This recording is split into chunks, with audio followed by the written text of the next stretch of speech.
Hello, എല്ലാവർക്കും നമസ്കാരം. നമുക്കെല്ലാവർക്കും വയനാട് ഇഷ്ടമാണല്ലേ?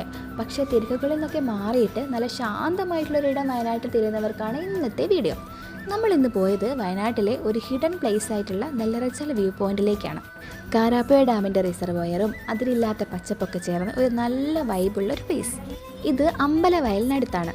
സുൽത്താൻ ബത്തേരിയിൽ നിന്ന് ഏകദേശം 16 കിലോമീറ്റർ യാത്ര ചെയ്താൽ ഇവിടെ എത്താം. റോഡൊക്കെ നല്ലതായതുകൊണ്ട് തന്നെ ഡ്രൈവ് ചെയ്ത് വരാൻ നല്ല രസമാണ് കേട്ടോ. മറ്റുള്ള ടൂറിസ്റ്റ് സ്പോട്ട്സിനൊക്കെ അപേക്ഷിച്ച് ഇവിടെ തിരക്ക് ഭയങ്കര കുറവാണ്. അതുകൊണ്ട് ഫാമിലി ആയിട്ടോ ഫ്രണ്ട്സായിട്ടോ നിങ്ങൾക്ക് ഇവിടെ വന്ന് ടൈം സ്പെൻഡ് ചെയ്യാം. ഈവനിങ് വരാൻ മാക്സിമം ശ്രദ്ധിക്കുക, കാരണം സൂര്യൻ അസ്തമിക്കുന്ന ആ ഒരു സീനില്ലേ, ഒരു രക്ഷയില്ല ഗേസ്. ഇവിടെ നിലവിൽ ഇപ്പോൾ എൻട്രി ഫീസ് ഒന്നുമില്ല. അപ്പോൾ നല്ല പീസ്ഫുൾ ആയിട്ടുള്ള പ്ലേസാണ് നിങ്ങൾ അന്വേഷിക്കുന്നതെങ്കിൽ നെല്ലറച്ച നിങ്ങൾക്കൊരു ബെസ്റ്റ് ഓപ്ഷൻ ആയിരിക്കും. അപ്പോൾ നിങ്ങളുടെ ഫേവറേറ്റ് വയനാട് സ്പോട്ട് ഏതാണെന്ന് കമൻറ്റ് ചെയ്യൂ. അപ്പോൾ എൻ്റെ വീഡിയോ നിങ്ങൾക്ക് ഇഷ്ടമായാൽ ലൈക്ക് ചെയ്യുക, കമൻറ്റ് ചെയ്യുക, സബ്സ്ക്രൈബ് ചെയ്യാൻ മറക്കല്ലേ.